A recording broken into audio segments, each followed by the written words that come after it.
Olá, querido aluno, tudo bom? É bom estar com vocês de novo nesta nossa aula de hoje. Nós vamos trabalhar hoje a nossa aula sobre curso de exegese do Novo Testamento, continuando a nossa sequência de estudos sobre exegese do Novo Testamento. E a nossa aula de hoje é sobre estudos, Estudos no Novo Testamento. E a nossa aula de hoje vai começar o primeiro passo sobre exegese, que é chamado o passo do contexto histórico cultural em que o texto é escrito. Isso é importante porque nós precisamos ter uma noção mais ampla e mais clara do que é a exegese. Precisamos seguir esses passos fundamentais para a nossa exegese cristã. Então, a primeira questão que eu quero trabalhar com vocês é a questão de introdução do nosso estudo de hoje.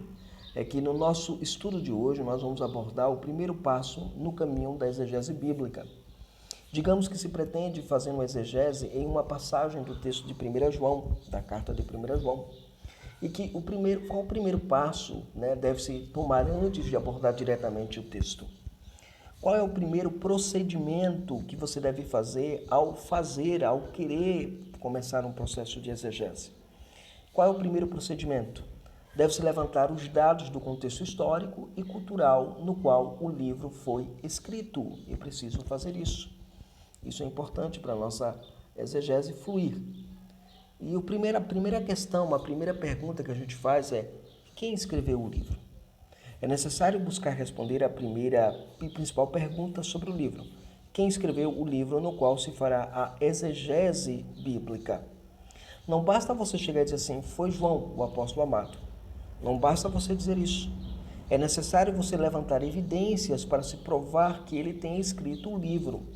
E a pergunta que vem após isso é: que tipo de evidências? Quais são as evidências que nós podemos apresentar para fundamentar a posição de que João tem escrito 1 João, ok? Essa é a primeira questão que nós precisamos considerar. Então, comecemos aí com a evidência externa. Esse tipo de evidência, gente, são aquelas evidências que encontram-se disponíveis na patrística, por exemplo. E aí, exemplo disso, nós temos, por exemplo, Eusébio de Cesareia, que escreveu a História Eclesiástica. Ele escreveu que João foi o escritor de 1 João. Outro exemplo é Policarpo, que foi discípulo de João e diz que foi o autor do Evangelho, das cartas e do Apocalipse. Neste tipo de evidência, irmãos, se usará toda e qualquer informação externa que possa ajudar a elucidar a autoria do documento. Então, eu vou nas fontes externas para ter informações sobre quem de fato escreveu João. São informações de segunda mão, são informações, digamos assim, de pessoas, testemunho de pessoas a respeito de que João tem escrito aquele documento. Ok? E aí, para ter-se uma boa evidência externa, está em consultar obras que falam do mundo antigo do Novo Testamento, como enciclopédias bíblicas, comentários bíblicos que possuem uma introdução ao contexto bíblico, ao contexto histórico do livro. Estas são obras importantes para se fazer este passo de exegese, o passo do análise histórico-contextual ou cultural do texto. E é bom que você tenha uma boa biblioteca para que você possa, de fato, ir atrás dessas evidências, para que você possa fazer essas evidências fluírem no seu texto, andarem no seu texto, mergulharem no seu texto, ok? Isso é importante para que você tenha isso na sua mente e que o seu trabalho seja um trabalho que vise a glória de Deus e a pregação da palavra acima de tudo, ok? Muito bem. O segundo tipo de evidência que você precisa ter é a chamada evidência interna. Você pergunta: professor, o que é evidência interna? A evidência interna é a segunda classe, é aquela que nós chamamos daquela que está dentro do documento. Você analisa o documento, você estuda o documento, você mergulha no documento, você tem tudo ligado ao documento. Então, o que está dentro do documento, O autor da referida epístola. A maioria dos comentaristas, por exemplo, sustenta que há uma certa e profunda relação desta epístola com a obra literária de João, o apóstolo. E talvez o quadro abaixo nos ajude a entender isso. Por exemplo, o Evangelho, no capítulo 2, verso 24, 1 João, capítulo 4, versos de 1 a 3, e 2 João, capítulo 7, verso 7, e 3 João, verso 1. Esses documentos usam as mesmas expressões que é usada lá no Evangelho, capítulo 2, verso 24. De igual modo, as outras passagens são colocadas na disposição deste quadro. Ou seja, o que é a evidência interna? Ela vai observar o estilo, a maneira de escrita, a forma como ele escreveu, a forma verbal, a estrutura no qual ele escreve, se aquilo corrobora com um pensamento joanino, se aquilo está dentro do escopo de todo o documento joanino para comprovar que João tenha escrito aquele documento. É bom lembrar que nessa discussão sobre evidência interna e externa, geralmente se prevalece a evidência interna do texto, tá? Porque o que o texto diz é o que o autor diz, ok? Essa é a ideia muito importante. Nós vamos ver mais à frente, nesse curso de exegese, aquela questão da busca da intenção autoral, a busca da intenção autoral do texto, ok? Muito bem, seguindo aqui, vamos para a questão do local e a origem. Então, o próximo passo agora em indagar é onde foi escrito o livro. No que diz respeito a 1 João, podemos reunir algumas informações. A posição tradicional nos diz que a obra joanina foi escrita em Éfeso. Alguma evidência aponta para isso. A primeira delas, eu diria assim, Policarpo nos informa que João tinha uma residência em Éfeso. Policarpo foi discípulo de João, do apóstolo João. Irineu, por exemplo, o grande Irineu de Leão, ele informa que João não desejava ficar sobre o mesmo teto que Cerinto, que era adversário da verdade. E por isso foi morar em Éfeso. Ali, segundo Irineu, João escreveu o seu evangelho para combater os hereges. E é bom lembrar que tipo de heresia João está combatendo, João está combatendo a heresia gnóstica. E por combater essa heresia gnóstica, que dizia assim que a matéria é má e o espírito é bom, ou que o corpo de Cristo não era um corpo real, mas um corpo aparente, ou o fato de que, como a natureza é má, você não tem que se preocupar com o corpo, com as necessidades do corpo, com aquilo que o corpo precisa. É necessário que você mate o corpo para que, de fato, você possa viver mais, que o seu espírito se liberte dessa prisão, O corpo é a prisão da alma. Uma influência platônica, certamente, no pensamento gnóstico.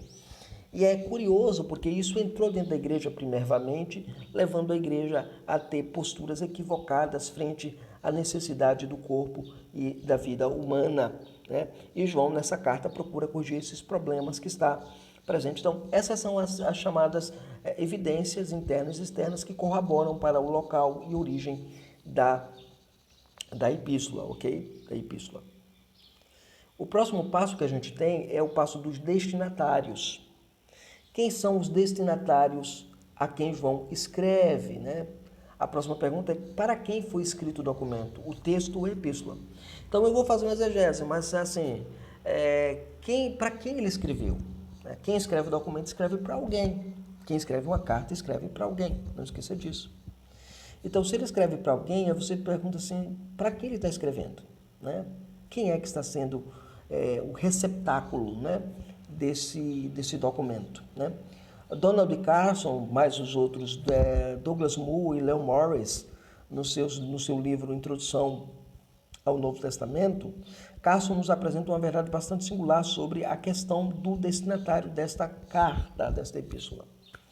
Ele vai dizer que a destinação geográfica não pode ser mais do que uma inferência a partir daquilo que é reconstituído do local e da origem dos documentos. Então, para eu ter o destinatário, eu preciso conhecer o local e origem, ok? Então, é uma conjectura, uma inferência que nós vamos fazer. Então, por esse motivo, essas epístolas foram enviadas às igrejas e a um indivíduo localizados na região de Éfeso, incluindo talvez o território abrangido pelas 7 igrejas do Apocalipse, capítulo 2, de Apocalipse até o capítulo 3. Então, a ideia, basicamente, que a gente tem aqui é o seguinte, para eu definir os destinatários, eu preciso conhecer o local e origem. E pelo local e origem, a gente pressupõe que os destinatários sejam as igrejas espalhadas na Ásia Menor, onde precisava de orientação e instrução sobre a ameaça gnóstica que estava permeando a igreja. Veja, você já começa a fazer a sua análise exegética observando todo o aspecto histórico no qual o texto foi escrito, ou toda a abordagem cultural no qual o texto estava sendo produzido, ok? Isso é importante, ok? Importante para a gente. A data do documento. Um outro passo importante para se fazer a análise histórico-contextual da exegese é estabelecer a data ou o tempo em que o documento foi produzido. Faz toda a diferença, por exemplo, se 1 João foi escrita antes de 70 ou depois desta data.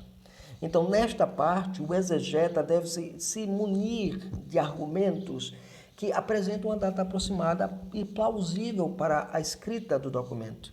Não é colocar qualquer data, você não colocar qualquer data lá, você vai estudar, você vai pesquisar, você vai analisar, você vai ver o contexto, você vai ver a passagem, como a passagem foi escrita, e aí você vai ter uma noção clara do que é aquele texto, o que aquele texto está dizendo. Isso é importante, porque se você não faz isso, você não tem uma visão mais ampla do que é a escritura e a exegese em si.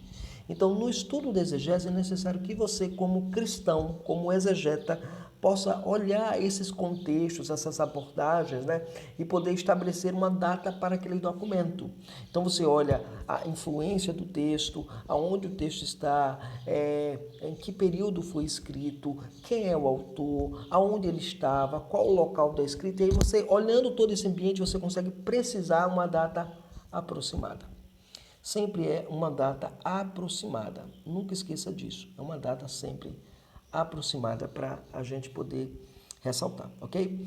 E o último passo nesse processo de exegese, gente, é o propósito do documento. Eu preciso entender o propósito com o qual João escreve aquele documento, por exemplo. Eu quero escrever no meu documento a minha exegese vai ser num texto de 1 João, ou a minha exegese vai ser no Evangelho de João, ou a minha exegese vai ser no Evangelho de Mateus, ou no Evangelho de Marcos, ou numa carta paulina, ou numa carta joanina, ou numa carta petrina, então, ou no Apocalipse, né? Então eu preciso entender aquela passagem que eu me debato muito e eu decidi estudar essa passagem, mergulhar essa passagem. E eu preciso saber o propósito com o qual ele escreve. Então, qual é a finalidade do autor escrever o seu texto? Ou qual é o propósito de João, por exemplo, ao escrever a sua primeira carta? O que ele quer fazer? Então, eu digo que ele quer estabelecer 3 ideias fundamentais contra a heresia gnóstica daquele tempo. Primeira verdade que nós aprendemos em 1 João, né? Eu estou dando aqui como exemplo, tá, gente? É um exemplo de exegese, tá? Eu estou fazendo com vocês os passos, dando os passos e mostrando como você poderia fazer isto, ok? Então, primeiro, a primeira questão é, Jesus é verdadeiramente Deus vindo em carne. Então, a igreja gnóstica negava que Cristo se encarnou porque a natureza de Deus é divino e a natureza humana ela é pecadora, corruptora, né? O corpo, ele corrompe. E aí é impossível na mente dele Cristo se encarnar, se tornar carne. Então eles dizem não. Ou o corpo de Cristo era aparente, não era real, não era verdadeiro. Então João diz não, era verdadeiro. Então ele vem para combater isso. O segundo problema é a obediência aos mandamentos através de Jesus Cristo. Veja, para o gnóstico naquele contexto, né, havia um gnóstico licencioso que dizia assim, não, eu tenho que mergulhar no pecado para me libertar. E ao fazer isso, ao colocar isso, ele colocava o corpo em maior licenciosidade, né, contrária à vontade de Yahvé. Isso é terrível, porque você tem problemas seríssimos com isso, seríssimos. E aí ele diz, não, olha, vocês precisam obedecer o mandamento de Jesus. Ponto. Ele barra a maneira imoral que muitos estavam vivendo pela influência gnóstica. E havia um outro problema que é uma atitude de amor a Deus e ao próximo. Aqui era um outro problema muito sério, porque se a natureza humana é má e a alma precisa se libertar dessa natureza humana, eu não tenho por que me preocupar com o sofrimento do outro, com a fome, com o frio, com a nudez. Eu não tenho que cuidar do outro. Eu não tenho que demonstrar amor para com o outro nessas esferas. Então João vem dizer assim, olha, se você não ama seu irmão, você está matando e você não conhece a Deus. Então se eu digo que ama a Deus e eu odeio meu irmão, eu estou errado. Por isso era a influência gnóstica que estava muito presente na igreja. Então, João escreve a sua carta para combater essas coisas. Isso é importante você ter na sua mente e no seu coração, ok? Muito bem, esses foram os procedimentos do primeiro passo para a exegese, tá bom?